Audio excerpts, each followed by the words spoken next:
Good morning, Will. It's just before 9 o'clock on a Monday morning, and I wake up early on a Monday morning, and this is what I do. I work on my cars. So let me show you a video here. So I've got my door actuator out.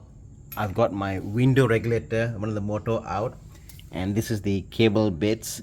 So I'm trying to learn to figure out how do I open this up. But yeah, I hope my whole door, my Boxster is out. If I were to buy brand new parts for this will cost me easily a couple of $1,000 ringgit.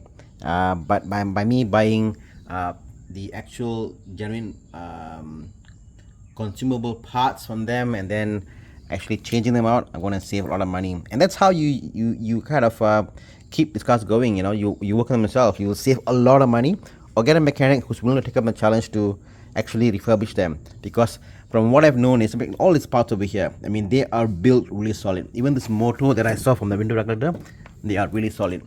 Porsche makes really good parts, and the more I get into a Porsche, the more I realize their parts are actually made to last a lifetime. When they do fail, like for example here, you can see a bit of corrosion, not corrosion, I would call heat building up there, and maybe at one point the electrical part here will fail. Open them up, shoulder them back, and it will be good to go. But and you see, even there are actually nuts to open them. It's a question of, is anybody willing to do it?